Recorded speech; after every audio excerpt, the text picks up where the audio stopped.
आज यहाँ पर हम लोग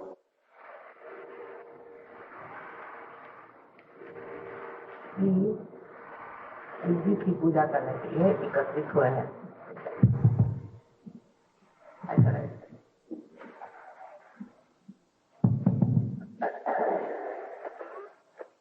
और ये पूजा एक बहुत बड़ी विशेष पूजा है, क्योंकि मानव का अंतिम लक्ष्य यही है कि वो शिव तत्व को प्राप्त करे। शिव तत्व बुद्धि से परे,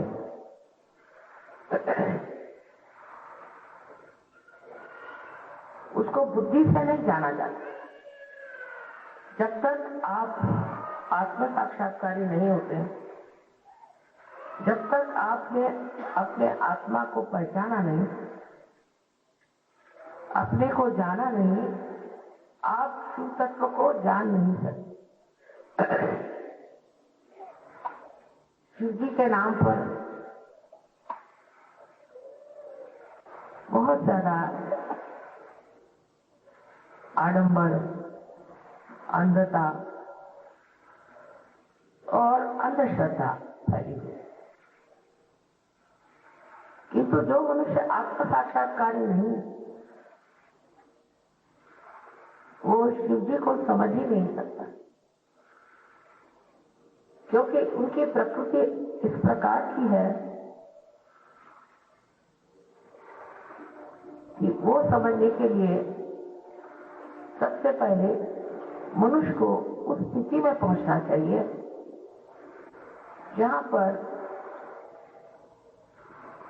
सारे ही उदास, सारे ही महान तत्व अपने आप विराजित है।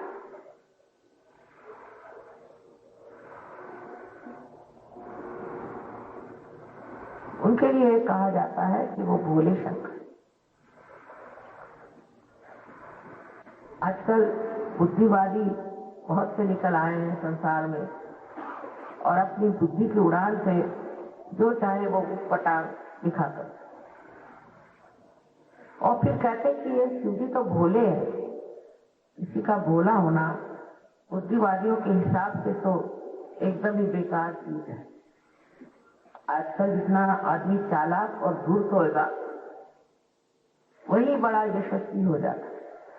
तो ये भोले शंकर, इनका भोलापन कैसे समझा जाए?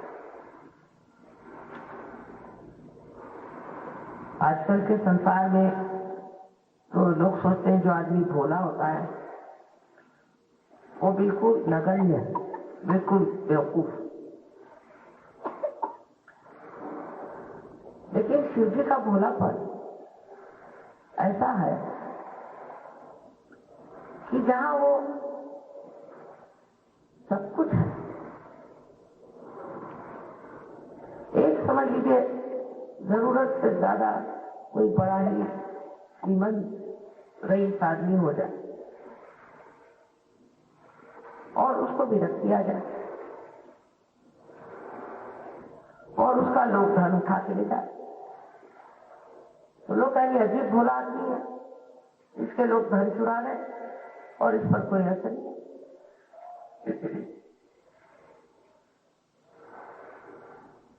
लेकिन जब उसको विरक्ति आ गई तो उस धन का उसको जब महात्म्य नहीं रहा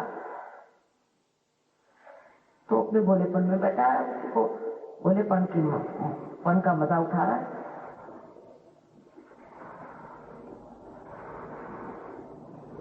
जब सब चीजें अपने आप हो ही रही है, सब जब कार्यान्वित ही है, तो शिव जी का उसमें कार्यभाग क्या रह जाए? वो भोलेपन से सब चीज देखते रहे, कि वो साक्षी स्वरूप होकर के शक्ति का कार्य देखते रहे। शक्ति ने सारी सृष्टि रचाई और शक्ति ने ही सारे देव देवताएं बनाए और उनके सारे कार्य बना दिए, उनकी नियुक्ति हो गई। और अब शिव जी को क्या काम? शिव जी को बस देखना पाना और उनके देखने में ही सब कुछ आता। उनके भोलापन का जो असर है वो ये है कि जिस पे उनकी दृष्टि पड़ जाए वही तर जाए। जिसके तरफ उनका चित्त चला जाए वही तर जाए। कुछ उनको करने की जरूरत ही नहीं है, उनके लिए सब खेल। जैसे बच्चों के लिए खेल होता है, जैसे परमात्मा के लिए भी ये सारा एक खेल है। वो देख रहे हैं उस भोलेपन में एक चीज और निहित है। जो भोला आदमी होता है, सत्यवादी होता है, अच्छाई से रहता है, वो जब देखता है कि कोई बहुत ही दुष्ट उनसे मुठभेड़ ले रहा है, तब उसको बड़े जोर से क्रोध आता है। भोले आदमी का क्रोध बहुत जबरदस्त होता है। चालाक आदमी होगा तो वो क्रोध को इधर उधर घुमा देगा, उसको कुछ ऐसा बना देगा कि उसकी प्रखर जो कुछ किरणें हैं वो शांत हो। लेकिन भोला आदमी जो होता है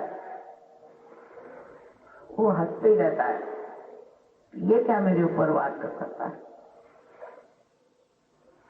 ये शिव जी का जो गुण है वो हम सहयोगियों में आना जरूरी। इस वक्त हम छोटी छोटी बातों को अपनी सोचते रहते हैं। 17 मरतबा सोचेंगे इसके लिए क्या करना चाहिए, कहाँ के लिए क्या करना चाहिए, योजना कैसे करनी चाहिए, प्लान कैसे बनाने चाहिए, दुनिया भर।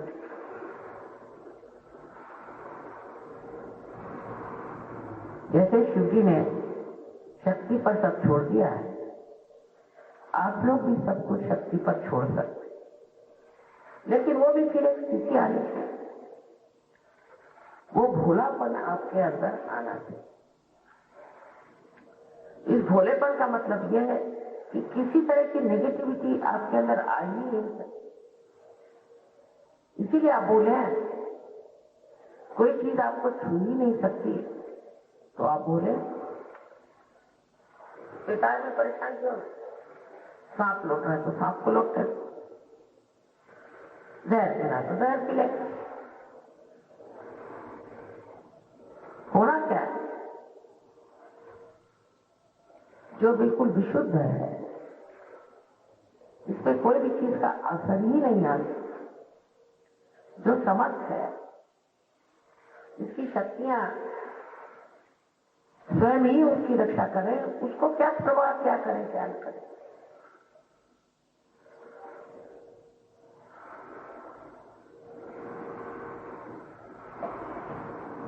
ये शक्ति हमारे अंदर शिव तत्व से आती है, किंतु शिव तत्व को प्राप्त करने के लिए पहले आत्म साक्षात्कार होना चाहिए।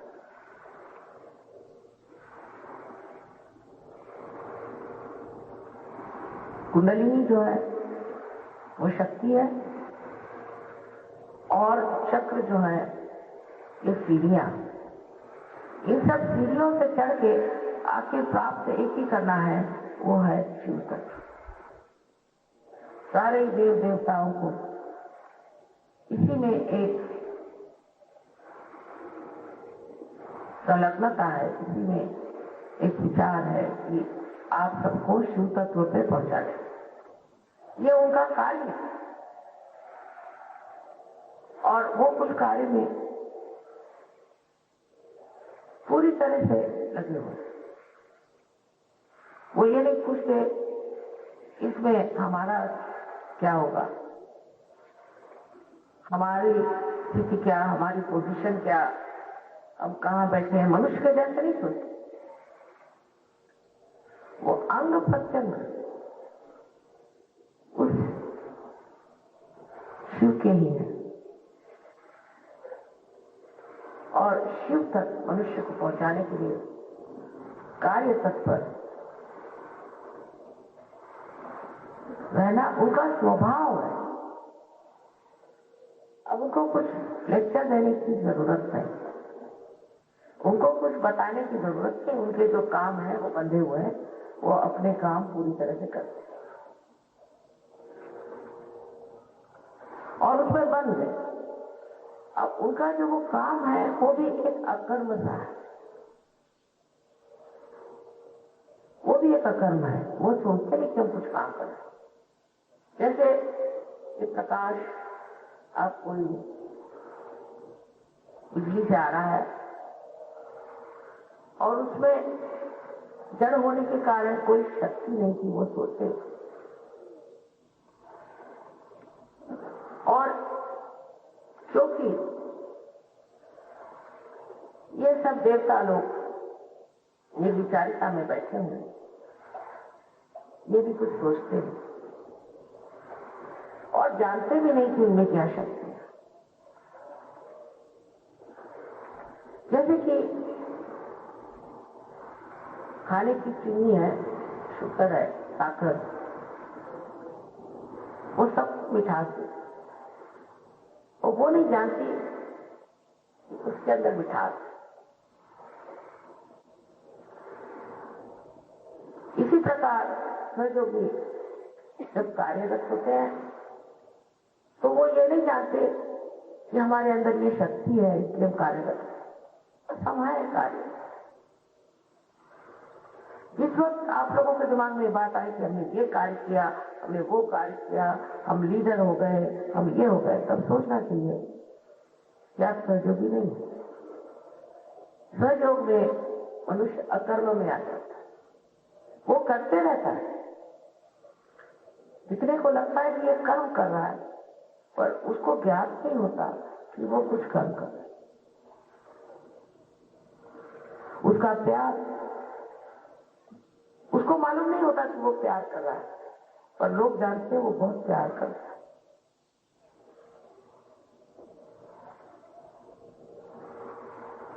इस प्रकार हमें समझ लेना चाहिए कि आत्म साक्षात्कार एक है आप स्वयं जो है तो, और आप अपने को शीशे में देखें, वो आपका प्रतिबिंब है। आप है और आप शीशे में देख रहे हैं, वो एक प्रतिबिंब है। और उस प्रतिबिंब को देखने की जो क्रिया है, देखना मात्र जो है, ये किसी इस प्रकार आप 3 दायरे में घूम रहे हैं। एक तो आप देखने वाले, एक जो आपको दिखाई दे रहा है, और जो देखने के लिए। ये तीनों ही चीज खत्म हो सकती। कैसे? इधर आप ही शीशा बन गए, आप ही अपना आईना बन गए।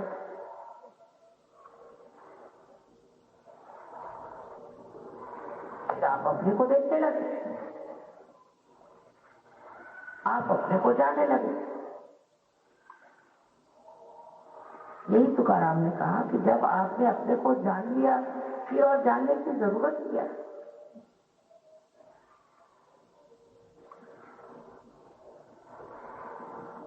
तब ये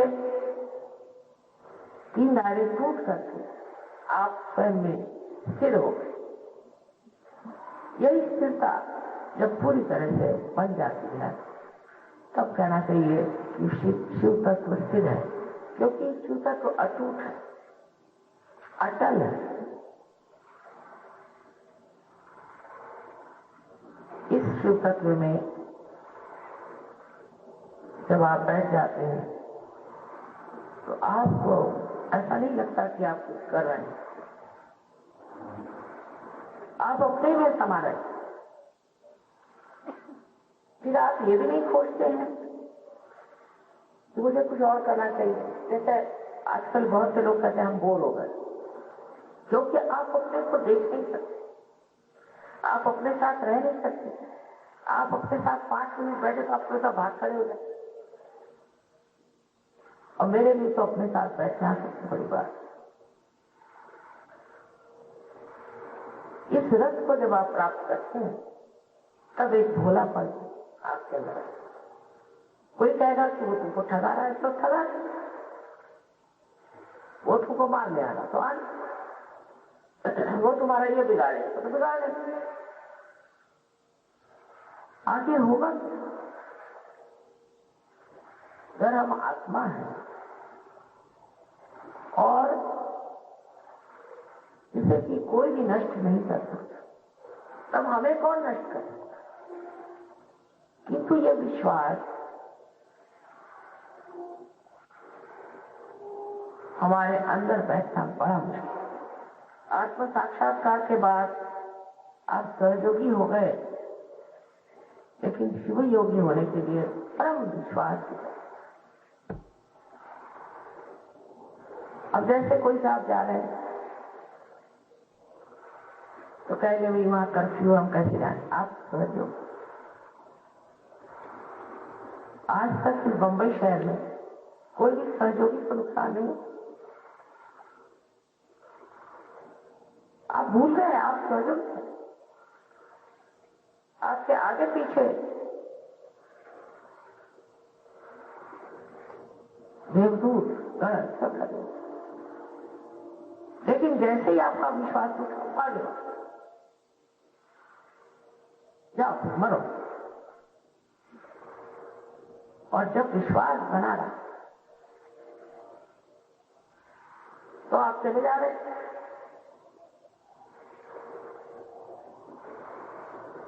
किसी को आप दिखाई भी नहीं देंगे, और जिसको दिखाई देंगे कोई पार हो जाए।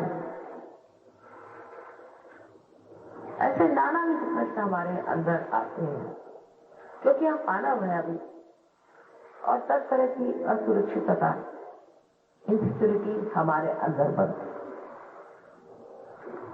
और उनकी वजह से हमारे विश्वास जो है। दूसरी बात, ये हमसे कोई गलतियां नहीं होती, ऐसी भी बात है। कुछ गलतियां हो जाए, उस गलतियां होने के फलस्वरूप एक तरह का हमारे अंदर भय आता। लेकिन शिव जी की विशेषता यह है कि वो क्षमाशील, क्षमा के सागर। आपसे गलतियां की तो भी कुछ नहीं, एक बार आप उसके दरवाजे में बैठे हैं तो क्षमा कर देते हैं आप पूरी तरह।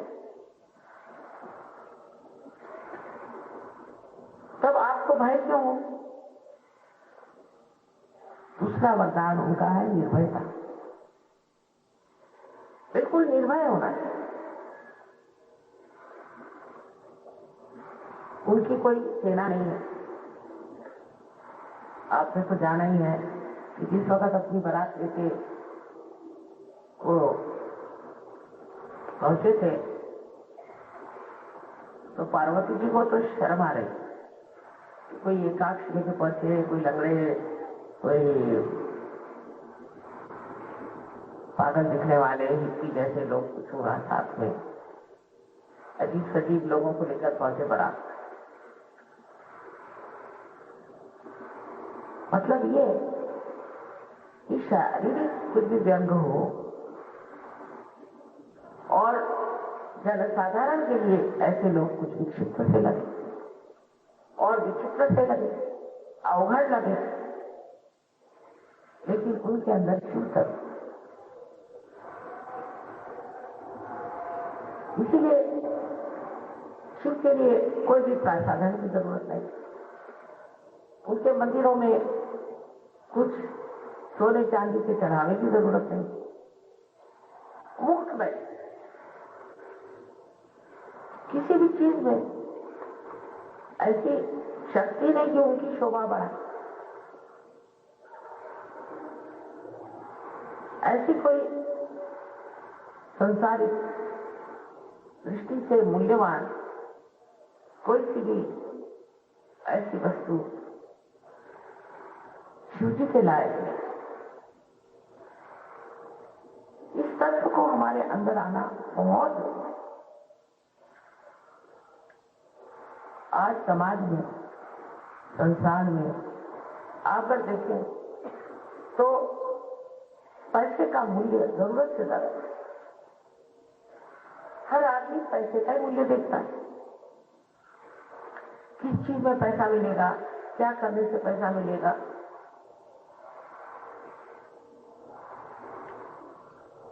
और पैसे के मूल्य पे सभी चीज को बेचने को तैयार है। पैसे तो नष्ट भी हो सकते हैं, दुष्ट कर्म में भी डाल सकते हैं, बच्चों को बिगाड़ भी सकते हैं। इसके इतने दुष्परिणाम। लेकिन शिव तत्व में बैठा हुआ मनुष्य, उसको किसी चीज की इच्छा नहीं, क्योंकि वो आत्मन है, आत्मरक्त। अपनी आत्मा से ही वो अपनी उसकी आत्मा सृष्टि है। वो पहले आप सुला दीजिए, शरीर से कोई उसको चिंता नहीं होती, शरीर के आराम को चिंता नहीं होती। कहीं भी सुला दीजिए, कुछ भी खाने को दे दीजिए, नहीं तो मत। और फिर जब ये दशा आ जाती है तो वो सभी चीजों पर अधिकार कर, जैसे आपने ऐसे आदमी खाने को नहीं दिया, भूखा रखा, लेकिन वो एक नजर खिला दे तो हजारों आदमियों को खाना दे। वो शरीर को कोई आराम नहीं है। सोने के लिए उनके लिए पहाड़ों को सुला दिया, लेकिन उनकी नजर दाता उस पर पड़ जाए, वो धनदान में से पड़।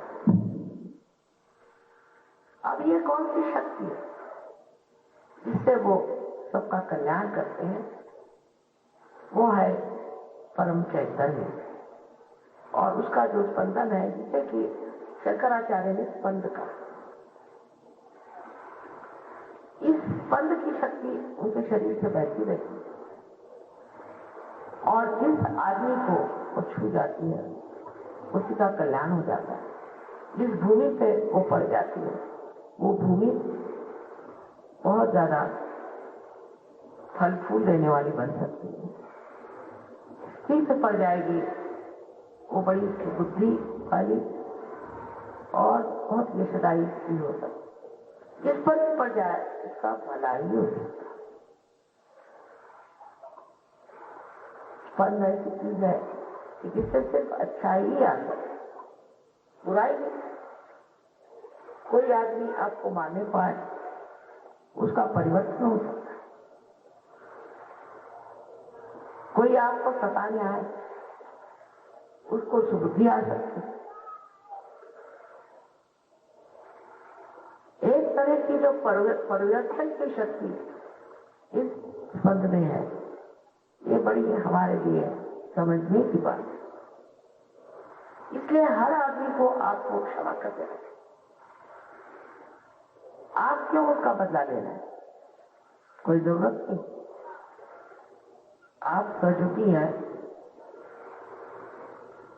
ये स्पंद पे छोड़, इस वाइब्रेशन से छोड़। ये सब समझते हैं, सोचते हैं, सब कुछ पूरी तरह से ऑर्गेनाइज कर। इस शक्ति को आपने प्राप्त किया है, यह आप में से अव्याहत बह रही। इस शक्ति को आपने आजमाया, देखा कि इससे कितना फायदा होता है। अब जो लोग बुद्धि से इसको जानना चाहें वो नहीं जान सकते, लेकिन आपसे तो अनेक चमत्कार देखे हैं और ये कितनी प्रचंड शक्ति, कितनी ऊंची शक्ति है, कितनी बड़ी शक्ति है जो कार्यान्वित है और आपको मदद करे और आप इसके अधिकार को प्राप्त हो रहे हैं। उस वक्त हमें यही सोचना चाहिए कि जब शिव तत्व होने से ही हमें हर एक चीज पर, पूरे पर्यावरण से आपका शिव तत्व चल। आजकल पर्यावरण का बड़ा भारी संकट संसार दिखा है। इतने सहयोगी होंगे उतना पर्यावरण शुद्ध हो जाए, अपने आप शुद्ध हो जाए। इसके अधिकार पद से आने के लिए सबसे पहले हमें ये जान लेना चाहिए कि अब हम मानव स्थिति में नहीं, हम अब दैविक स्थिति में आ गए। तो मानव स्थिति की जो हमारे अंदर गलतियां हैं, जो खींच है, उससे हमें छुट्टी मिलनी चाहिए। ये मानव स्थिति हमें खींचती है नीचे, मानव स्थिति हमें और बार बार हमारे ऊपर आक्रमण करती। ऐसे ही हम जड़ से पैदा हुए। पहले तो आत्मा का झगड़ा इस जड़ से ही रहा और अब भी यह जड़ता बीच बीच में खींचा।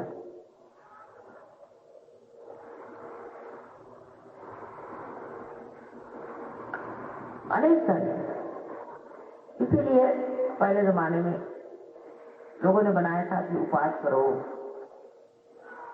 फिर जमीन पे सो, फिर संन्यास लो और घर द्वार छोड़ के भाग खड़े हो जाओ, हिमालय में रहो और मर जाओ क्योंकि किसी को कुछ हाथ नहीं पाए। पर सोचते थे लोग कि इस तरह के अनेक जन्मों में तपस्या करने से अंत में आत्म साक्षात्कार को प्राप्त। लेकिन आज का सहयोग ऐसा है जहां आप पहले अपने आत्म साक्षात्कार को प्राप्त करें। मराठी में आदि कलश का मग पाया कि मंदिर का कलश पहले बनाओ और फिर उसके फाउंडेशन को बनाए, क्योंकि अगर बहुत लोगों को पार कराना है और जिसकी जरूरत है तो यही तरीका हमने ठीक समझा। और हिमालय में जाए बगैर, अपने फैमिली में रहे छोड़े बगैर, कुछ ऐसी आफत उठाए बगैर ही आप लोगों ने आत्म साक्षात्कार को प्राप्त किया। ये तो बात सही है। और आप में से स्पंद बहने लगे, आप में स्पंद की शक्ति क्या, यहाँ तक तो कुंडलिनी ने काम कर। अब आगे आपको काम करना, और वो काम क्या है? पहले तो अपनी ओर देखना। जब आप शीशा हो गए तो अपने शीशे को, तो आप शीशा है तो आप अपने को देखिए। पहले अपनी ओर नजर करें कि मैं अभी एक सर्वसाधारण मानव के जैसे रह रहा हूं। शराब छूट गई, सिगरेट छूट गई, गालियां मुंह से निकलना बंद हो गया और स्वभाव भी बहुत शांत हो गया, चेहरे पे भी मासूमियत आ गई, भोलापन आ गया, सब कुछ हुआ। लेकिन अब भी क्या मैं अपने को देख सकता हूं? क्या मैं अपने को अपने मजे में रख सकता हूं कि मैं बोर हो जाता हूं? पहले किसी से देख लीजिए, आप बोर हो जाते हैं।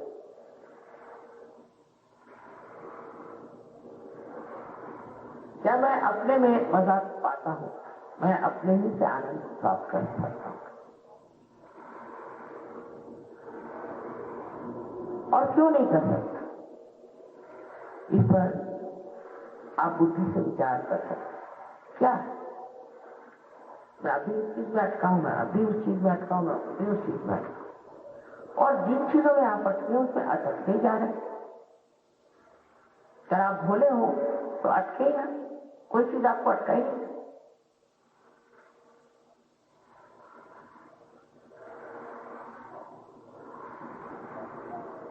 और जिन चीजों में आप अटक रहे थे वो आपको पाएंगे और फिर से आप में वही मानसिक विवाद शुरू हो जाएगा। लेकिन कल आप इन चीजों को देखें, ये चीज हमें अटका रही है, ये हमारे अंदर एक चीज है, देखने से ही ये चीज ले जाए, इसके और दृष्टि करने से ही ये चीज ले जाए। अगर हमें एक नया संसार बनाना, एक बहुत सुंदर ऐसी ईश्वरात्मा की इच्छा है,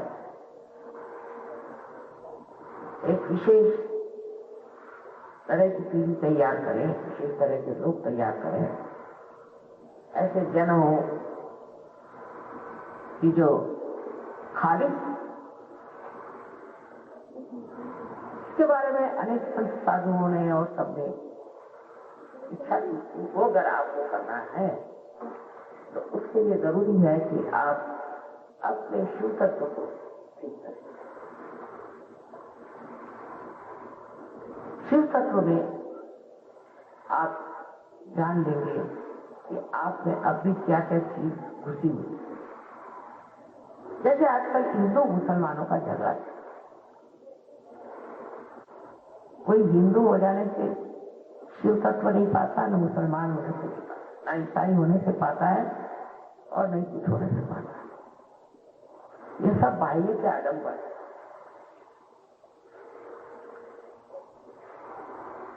लेकिन जब आपके शिव तत्व प्राप्त होता है तो आप श्री राम को भी मानते हैं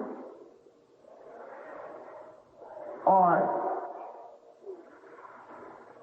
आप मोहम्मद साहब को भी मानते ही नहीं। जैसे श्री राम की पूजा करते हैं ऐसे ही आप मोहम्मद साहब की पूजा करते हैं। जब तक आप शिव तत्व को प्राप्त नहीं होते, आप इन धर्म के आडंबरों से निकल नहीं सकते। आप कुछ भी उसे बनाते रहे कि समभाव हो, समभाव वगैरह कुछ नहीं करते। अंदर से उनकी भी उतनी ही पूजा होनी चाहिए जितनी आप श्री राम।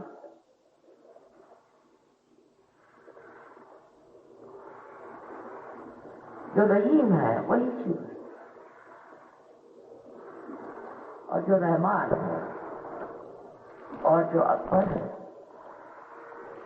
वही शिव। तब फिर ये अंदर की जो भावनाएं हैं ये ऐसी विकसित हो जाएंगी कि आपके अंदर से धर्म का सुगंध बहेगा, न सिवाय मनुष्य। पर ये चीज घटित होने के लिए मुझे तो सहयोग के सिवाय कोई मार्ग नहीं। जब तक सहयोग नहीं होगा तब तक लोग ऐसी पूजा करेंगे। क्या मुसलमान राम की पूजा करेंगे और क्या हिंदू मोहम्मद साहब की पूजा करेंगे? हम लोग तो करते, मोहम्मद साहब की भी, अली की, फातिमा भी की, बुद्ध की, महावीर की पूजा करते, क्योंकि ये सब पूजनीय है। हम कौन होते हैं किसी को बड़ा छोटा करने वाले? और जब शिव तत्व के सागर में आप खुल जाते हैं तब आपको पता होता है कि ये सब शिव तत्व के ही अनुप्रत है और ये सब अपने ही है, हमारे ही अंदर। जब तक इस तरह से धारणा हमारे अंदर नहीं होती, हाँ हो सकता है कि सहयोग का कार्य कुछ कम तेजी से चले और वैमनस्य से बहुत जल्दी चल सकता है, लेकिन सहयोग ठोस असली चीज। और ये जो बाह्य की चीजें हैं ये थोड़ी देर के लिए आई गई, खत्म हुई, मारा पीटी हुई, सब कुछ। आश्चर्य की बात यह है कि प्रदेश में सहयोग इतने जोर से फैल रहा है, इतनी गहनता से फैल रहा है, बड़े गहन लोग, बहुत ही गहन। तो ध्यान करना, रोज अपने और नजर करना, बहुत ही गहन लोग हैं। इन लोगों से हमें सीखना चाहिए। आखिर इन्होंने तो कभी शिव जी का नाम भी नहीं सुना। ईसा मसीह के सिवाय इन्होंने शिव जी का नाम भी नहीं सुना,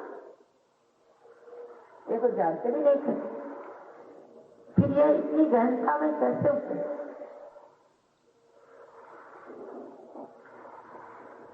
हम लोग रोज ही सुनते रहते हैं, मंदिरों में जाके घंटियां बजाते हैं, मस्जिदों में जाके नमाज पढ़ते हैं, चर्च में जाके प्रेयर करते हैं, और सब ठन गोपाल। और ये लोग जिन्होंने कभी मेरे ख्याल से भगवान को भी नहीं याद किया हो, इन लोगों में ये गहनता कैसे आई? रशिया के लोग, एक गांव में 22,000 सहयोगी बैठे हैं रशिया में, 22,000। तो ऐसे हम लोगों में कौन सी खराबी आ गई है कि जिसके कारण हम लोग उस गहनता में नहीं उतरते हैं? उसकी वजह ये कि रोज हम अपने को देखते हैं, ध्यान नहीं, पहले अपने को देखना है, अपनी और नजर। ये नजर इन लोगों में कहां से आई है मैं नहीं बता सकती, इसको किस चीज ने उनके अंदर स्फुरित किया मैं ये नहीं जानती। देखिए परिणाम रूप कर देखिए तो बड़े ही गहन लोग हैं। कभी मुझसे ये नहीं कहेंगे कि हमारे पैसे का क्या होगा, या हमारे बच्चों का क्या होगा, हमारे रिश्तेदारों का क्या होगा, बाप का, माँ का, ये सब कभी नहीं। तो ये कि माँ मेरा क्या होगा, मैं कहाँ जाऊँ, मैं क्या प्राप्त। और जैसे ही वो इस तत्व में आ गए, उनके सारे प्रश्न अपने आप ही हल हो गए, क्योंकि शिव तत्व में शक्ति ही ऐसी कि वो सारे प्रश्न को हल ही कर, उनके प्रश्न अपने आप ही हल हो जाते। वो कहते हैं प्रश्न करने से पहले ही प्रश्न हल हो जाए।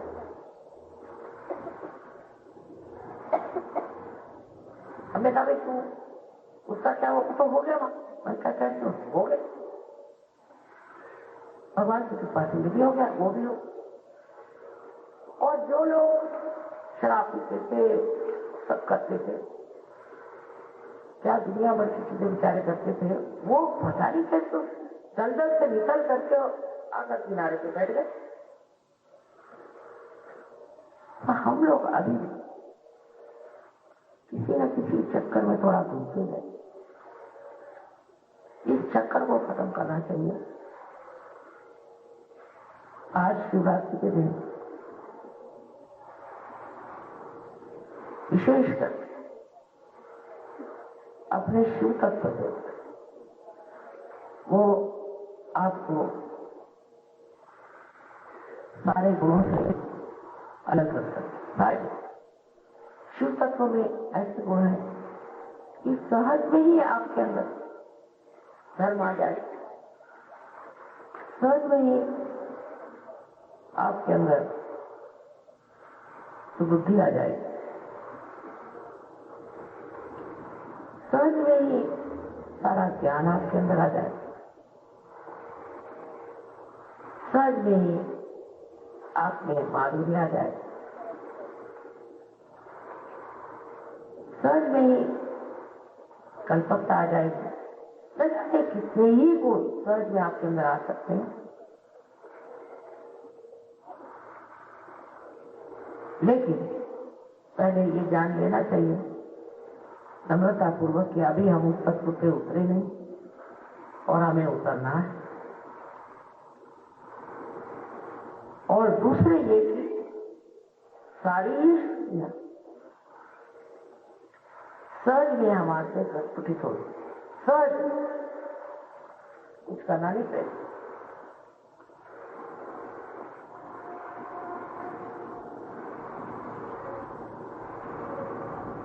इस तरह से हमें अपनी ओर देखना चाहिए। क्या मेरे पति नहीं सज हो करते, नहीं करने दो। मेरे बेटे नहीं सज तो करते, नहीं करे, जिससे जबरदस्ती छुपा नहीं सकते सहयोग की। ये तो आंतरिक चीज है, जिसको पाना है वही पा सकता है ना। तो नहीं करना तो मत करने दो। आप अपने को देखो, अपने को जानना, अपने को देखना, यही आत्म साक्षात्कार है। फिर आपको देखकर के लोग सहयोग होते और इस परम तत्व को पाने के बाद आप लोग कितने शक्तिशाली हो जाएंगे कि न जाने कितने लोगों को आप परिवर्तित कर दें, ये संसार बदल दे। ये संसार बदलने की है।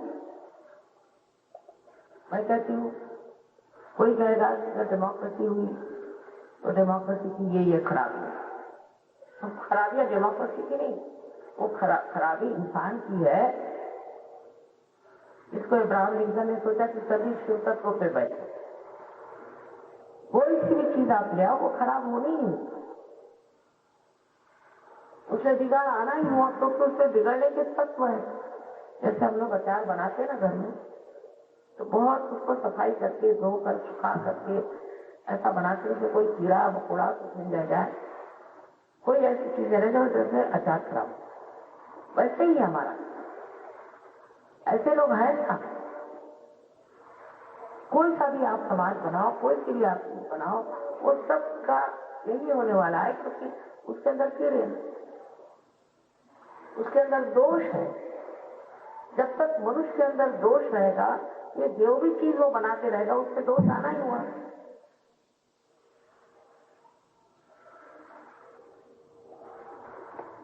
थोड़े दिन चलता है, जैसे गांधी जी ने युद्ध चलाया था तो थोड़े दिन चला, पर उनमें भी बड़े दोषी लोग, अजीब अजीब लोग, मैं तो जानती हूँ उनको।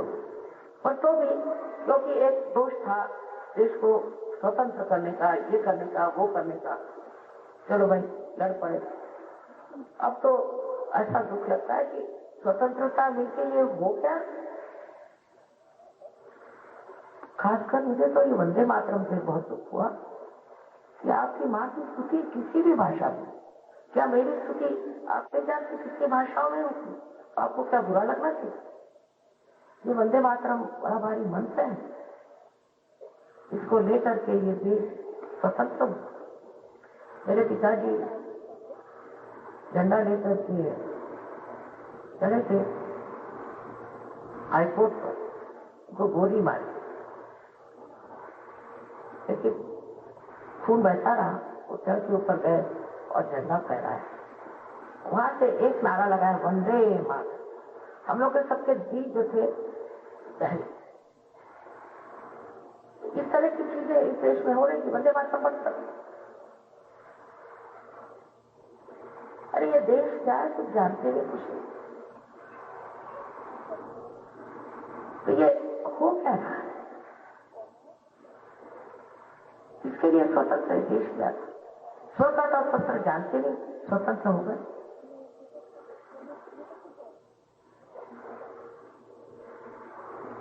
इस तरह से हमारे अंदर की जो गहन उदात्त भावना है, उन भावना को ही पालने वाले जो हृदय में प्रेम है और जो सबके प्रति एक आत्मीयता है, वो देने वाले शिव हैं, जो हमें ऐसी शक्ति देते हैं कि हम अपने प्रेम को और अपनी आत्मीयता को एक बड़ी आह्लाददायी एक तरह का आह्लाद, जैसे वंदे मातरम कहते हैं, जो एक आह्लाद हृदय में होता है, वो शिव तत्व से। आज शिवजी की स्तुति गाते हुए वही आह्लाद आप लोगों में, आपकी मातृ स्तुति कोई गाता है तो वही आह्लाद, ये शक्ति शिव हमें। इसीलिए आनंददायी उन्हें कहें। आनंद में बहुत सारे अंग हैं। आनंद में विदितानंद है, उसमें सिर्फ आनंद, उसमें बहुत सारी चीजें। आत्मानंद है और अनेक तरह के उसमें आनंद, आह्लाद। लेकिन आह्लाद जो है ये हमारे भावना से जुटा, भावना में उभरता है। जो भावनाएं हमारे अंदर बंधी हुई, जैसे कि एक फूल से उसका सुगंध मुखरित होता है, उसी प्रकार हमारे हृदय में जो भावनाएं हैं इसके प्रति अत्यंत अच्छी, उदार, प्रेममय, सुंदर ऐसी भावनाएं हैं, शुद्ध भावनाएं हैं। उस भावना का जो सुगंध है वही आह्लाद, इससे हम उस आह्लाद से आनंद में। और फिर किसी चीज की जरूरत है, इसको उभारने वाले, इसको जतन से रखने वाले और उचित समय पर इसका अनुभव देने वाले ये शिवजी ही है, क्योंकि यह स्पंद के माध्यम से हमें दे। अभी भी किसी भी बड़े संत साधुओं का नाम लो, सारे बदन पे जैसे कांटे खड़े हो जाते हैं, इधर से आ जाते हैं, एकदम से स्पंद की वाइब्रेशन गुरुम बहना शुरू, किसी का भी नाम हो। अब ये इन बुद्धिवादियों को क्या समझाए, तो आगे गधे हैं और जो कुछ बचा है वो घोड़े हैं। इनके खोपड़े में कोई चीज घुसा नहीं सकते, घुसाने की कोशिश मत। आपको चाहिए कि आप अपना ही जीवन इतना सुंदर बनाइए, ऐसा समाज बनाइए कि ये पीछे रहे और ये देखें कि ये समाज क्या है। इन अपने बुद्धि चातुर्य से इन्होंने कुछ लोगों को अपने अंदर फंसा दिया। कितने भी लोगों को फंसा रहे, इसमें भी झगड़े वगड़े चलते रहते हैं, इधर से उधर भागना, उधर से उधर आना, कोई इधर गया कोई उधर गया। लेकिन आपका समाज ऐसा बने जो आज बना हुआ है, आपस में हमारे कोई झगड़े नहीं, ऊंच नीच नहीं, कुछ नहीं, अल्लाह का एक बात। अभी एक साहब बता रहे थे कि दिल्ली में कोई सहयोगी मिलते हैं तो वो बहुत बीमार, तो उनके उत्तर क्रिया में कोई नहीं आया, उनके रिश्तेदार नहीं आए, सब सहयोगियों ने अपनी तरफ। एक चीज कहीं हो जाती है तो दुनिया भर से लोग उससे दौड़ने लग जाते हैं उसकी मदद से। कोई ये नहीं सोचता कि ये मेरा रिश्तेदार है कि नहीं है। इससे निर्वाह कितने हैं, इसलिए तो सहयोगी, हम भी सहयोगी बने। हमारी एक माँ है, सब एक साथ, एक दूसरों को मदद करने, एक दूसरों को संभालने के लिए, संभालने के लिए। आपको जो उद्यत करते हैं उधर आपको मोड़ते हैं, आपको खींचते हैं, वो शिव तत्व। चिंता ही लगी रहती तो सहयोगी खींच रही, चिंता लगी। ये जो चिंता है इसमें कोई लेन देन की बात नहीं है, कुछ उसमें लाभ सोचा नहीं जाता, बस एक ही उसको तकलीफ है।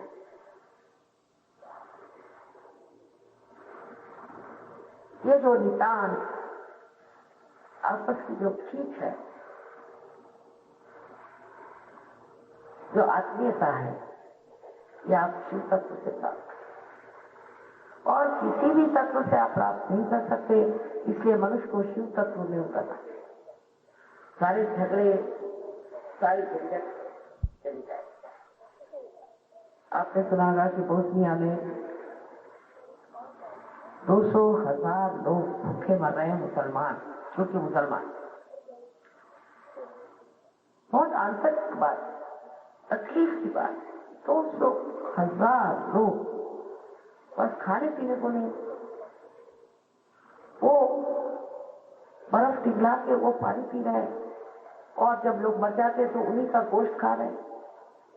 इतनी दुर्दशा में लोग हैं और किसी को उनके प्रति आत्मीयता नहीं। कोई उनको समझता नहीं कि वो लोग मर रहे हैं। मुसलमान देशों में इतना पैसा है, कोई नहीं जाता उनको बचाने, किसी ने कुछ नहीं किया, मर रहे हैं क्या।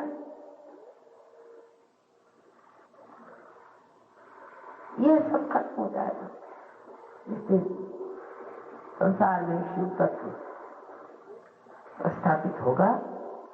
ये सब ठीक, फिर सब सहयोगी हो जाएंगे, सब विश्वधर्म में उतर जाएंगे, ये झगड़े सब खत्म हो जाएंगे। कहते हैं कि 8-9 साल में ही ये सब घटित होना है। देखिए कितने लोगों की समझ सहज तक पहुंचती है, इतनी समझदारी लोगों में है का। आप लोगों पर निर्भर है कि आपके शिव तत्व के प्रकाश से दुनिया प्रभावित हो जाए, और ये जो हमें आपसे दिखाई दे रही है, जो मनुष्य की ही मूर्खता से पैदा हुए हैं, वो पूरी तरह से नष्ट हो जाए। आज शिव जी को यही मानना है, ये शिव तत्व हमारे अंदर से स्थापित हो। यही एक प्रार्थना शिव जी से करनी है, इस शिव तत्व को हमारे अंदर आता। बहुत लोग पैसा कमा लेते हैं, बहुत लोग बड़ी बड़ी पोजीशन में चले जाते हैं, बड़े बड़े उनको किताब मिलते हैं, सब कुछ होता है, ये तो मिलते ही रहता है। लेकिन आज का जो आंदोलन है, आज की जो क्रांति है, वो क्रांति मनुष्य के परिवर्तन की और सारे संसार को ठीक करने वाली है। और उसके लिए कोई त्याग नहीं करने का कि मैंने ये त्याग किया, मैंने वो त्याग किया। क्या अपने आप छूट गए। जब सब कुछ छूट गया, सबसे परेशानी थी। इस शिव तत्व में आप सब लोग उतरे, ऐसा ही हमारा आशीर्वाद। सुविधा बस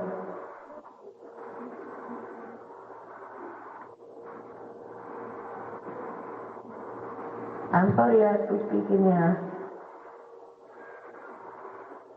Hindi language, because majority of the people know Hindi language.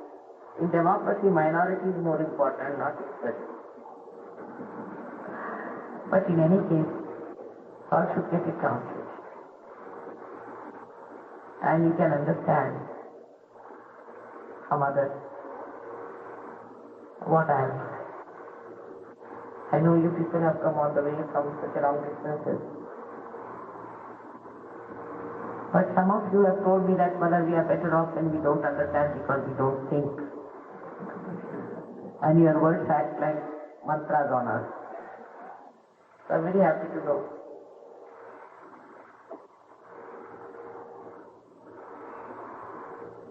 In any case, somebody can translate it for you. And I hope you'll enjoy, because they are translating the lectures that I have given to you abroad. There are many. And it's working out very well here. And today somebody said, Mother, you say very, very deep, very subtle things in the West, why not here?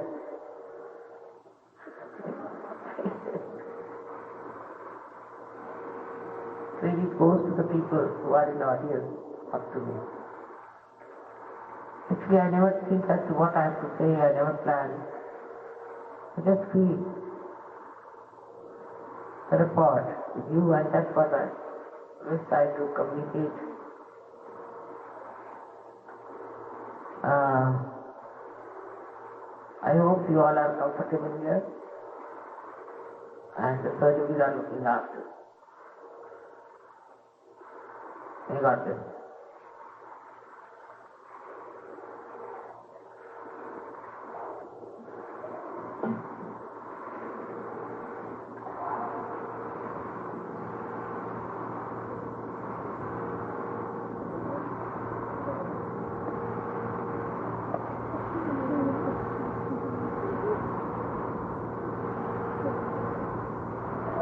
जर देवीला भक्तिगम्य म्हणतात तर शिवाला विश्वास गम्य म्हटलं पाहिजे. विश्वास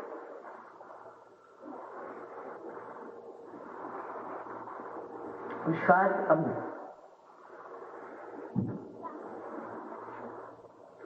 आणि हा काही अंधविश्वास नव्हे. तुम्हाला आत्मसाक्षात्कार झालेला आहे, तुम्हाला अनुभव आलेले आहे, तेव्हा हा काही अंधविश्वास नव्हे, फारच डोळत विश्वास आहे. पण विश्वास पूर्णपणे आपण आता परमेश्वराच्या साम्राज्यात आलो हा विश्वास असायला. जोपर्यंत हा विश्वास होत नाही तोपर्यंत शिवतत्व तुमच्यात बसत नाही.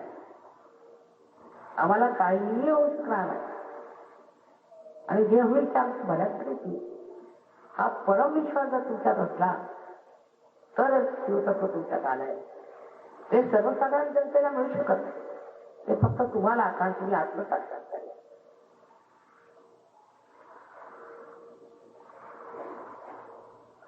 आणि सगळ्यांनी हिंदी भाषा तरी शिकली पाहिजे असं माझं मत आहे, इंग्लिश शिकण्यापेक्षा.